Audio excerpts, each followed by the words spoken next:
Thank you, Chairman. Secretary, everybody, I appreciate we had to go out to other, you wouldn't believe this, but there are other hearings taking place.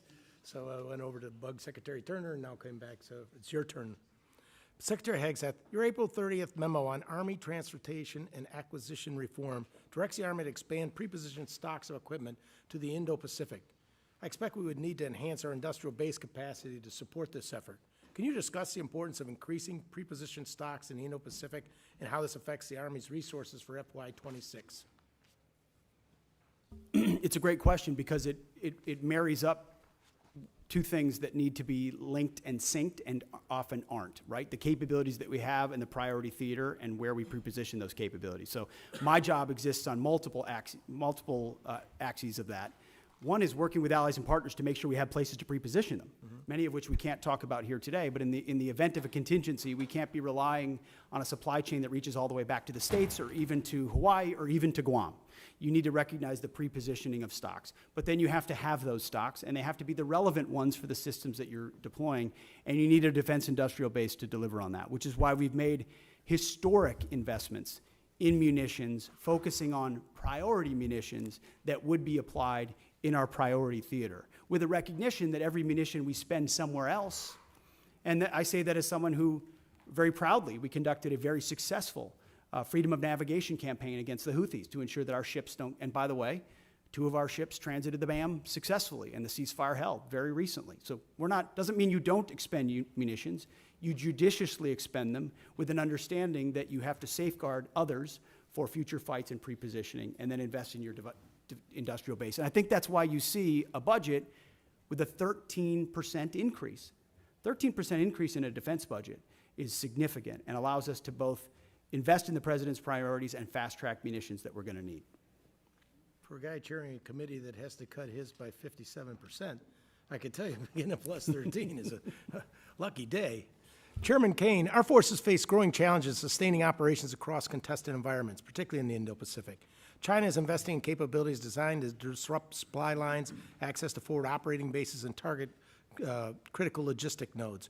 What steps are you taking to strengthen contested logistics capabilities, and what investments can Congress make to ensure that you have operational resilience?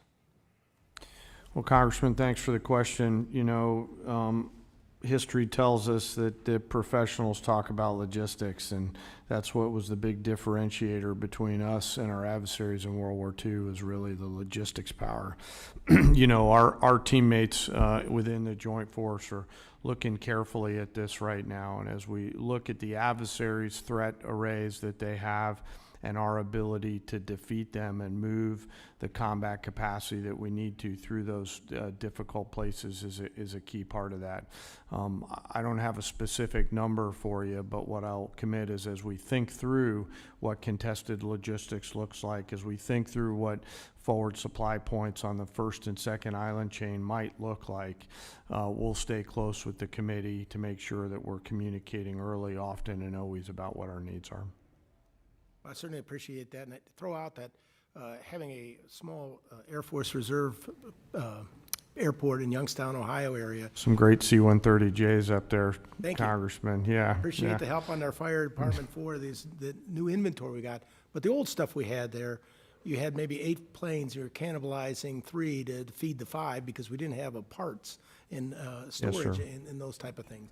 And I think that's has played out in other areas for us as well. And we need to not only make sure we have the manufacturing industrial base, but we also have the ability to have the parts and inventory on to keep all those things online, or we have to remove them from service. Yes, sir. I know General Alvin and the team at the Air Force is looking hard at that too, to make sure that we've got the right stuff on the shelf prior to that we need, not just in the C-130 community, but the other airframes within the Air Force, and frankly the Joint Force. Parts are always going to be a driver, and I'm really encouraged by the innovation that's happening to look at things like additive manufacturing, where we get a hold of the specs from companies like Lockheed and others and can just 3D print right on the spot of the requirement. Those have to be in any procurement you do from now on, that you Yes, also sir, get I access think to all so, this stuff. sir. It's, you know, the force of the future will fix on the spot, so they'll need to be able to have the parts right there. And as we look at mission command and delegating authorities and responsibilities to our younger commanders and you know, complex command and control problems, part of that is going to be the ability to sustain our force out there at the edge. Thank you very much, gentlemen. Yes, sir. I yield Thank you. back. And thinking of logistics, it made me think at, what was it, General